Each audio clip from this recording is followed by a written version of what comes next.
Hey guys, today we're taking a look at Relics in Honkai Star Rail.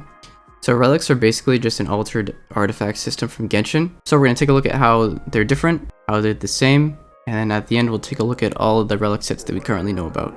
So the first thing about the Relics is that there are 6 slots versus the 5 that we have in Genshin. 6 Relic slots allows for a couple of things. So this added Relic is actually a locked flat defense piece. So now every character will have a flat HP, flat attack, and flat defense piece, and then the other 3 are open for random rolls for main stats. So because there are 6 pieces, we'll touch on the set bonuses in a little bit, but because there are 6 pieces, you can have 3 2-set bonuses if you wanted to. Of course, having another open slot allows for more RNG, but because there are 6 pieces now, it actually allows for a 5-set bonus. So having a full set of relics actually has 3 different bonuses. You have a 2-piece bonus, 4-piece, and then a 5-piece. Also, with there being a 5-set bonus now, there's still a room to have an off-piece. So you can still have a full set and an off-piece. And usually the 5-piece bonus is equivalent to about a 2-piece. So going with a 5-piece bonus just gives you more flexibility if you need to have an off-piece on your character. But it's about equivalent to having just like a 4-piece plus a 2-piece bonus. Alright, as far as leveling up, relics have main stats and subsets like artifacts. The leveling up is a little different. So the max level of gold relics are plus 15 versus the plus 20 of artifacts, but either a new substat is added or you roll into a new substat every plus 3. So in that respect, it's the same as artifacts because it's 5 rolls into a gold relic that you can get. Now what I'm about to say is part speculation and maybe inaccurate, but over the couple hundred relics I had collected throughout the beta, I noticed that some main stats are only available to roll for on certain relics. So of course this could be changed or could be inaccurate with the sample size that I had with the beta, but the only way that I've noticed to get speed as the main stat are on the boots.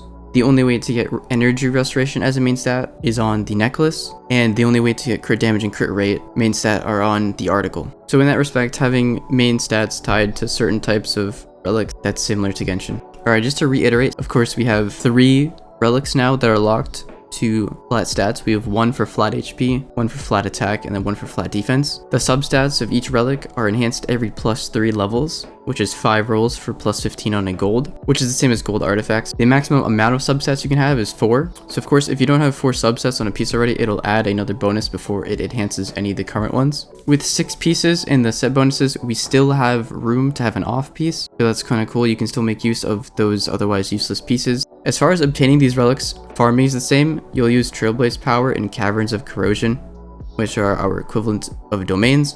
We also have equivalents of the Gladiator's Finale and Wanderer's Troop sets. I don't necessarily mean the stats, I just mean that these artifact sets are dropped when you farm bosses and by playing through the story and stuff, so naturally you'll get more of these than usual. These sets are the Musketeer of Wild Wheat, the Hunter of Glacial Forest, and Knight of Purity Palace. So as you can see, the relic system is just an altered version of the artifact system with a couple of tweaked numbers. We have room for a 5 set piece bonus now, but other than that, the way things roll, the way main stats work, it's all pretty much the same.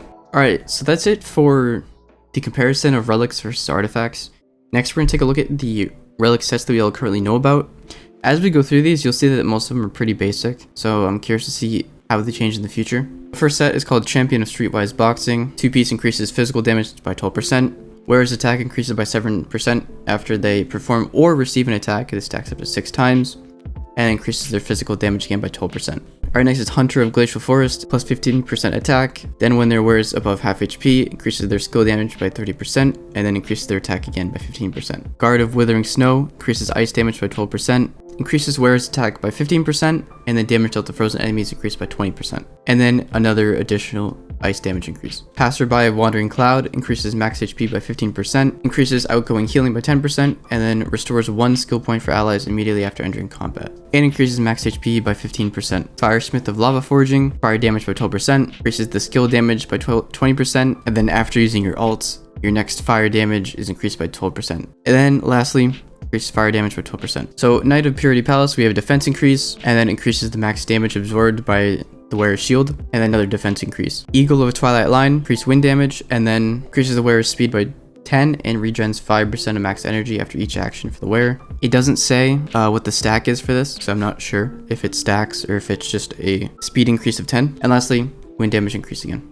Musketeer of Wild Wheat, attack increase. Then when the wearer uses their basic, it increases their attack by 20% and speed by 10 for 1 turn, and then another attack increase. Okay, Thief of Shooting Meteor, increases effect hit rate by 15%. The wearer deals 45% more damage to the enemy, and then when they deal damage, it increases their attack by 15% for 1 turn, and then increases their effect hit rate again. Genius of Brilliant Stars increases quantum damage, increases the wearer's attack by 10% after every action, which stacks up to 4 times, and then another quantum damage increase. Wastelander of Banditry Desert increases effect hit rate by 15%. And then when you attack an enemy with a debuff, the wearer deals 15% more damage with 10% crit rate increase, and then increases effect hit rate by 15%. Alright, lastly, Band of Sizzling Thunder increases lightning damage by 12%. So enemies take 40% more shock damage. The wearer does 18% more damage to enemies with shock, and increases your lightning damage by 12%. So that would increase your damage every time you attack an enemy that is shocked, and then that would increase the shocked damage that they take when they take damage over time. Okay, that's it for the comparison of relics versus artifacts, as well as all the relic sets that we currently know about as of the closed beta. If you have any questions, let me know. But otherwise, subscribe if you liked the video, follow me on Twitch. Thanks for watching, see ya.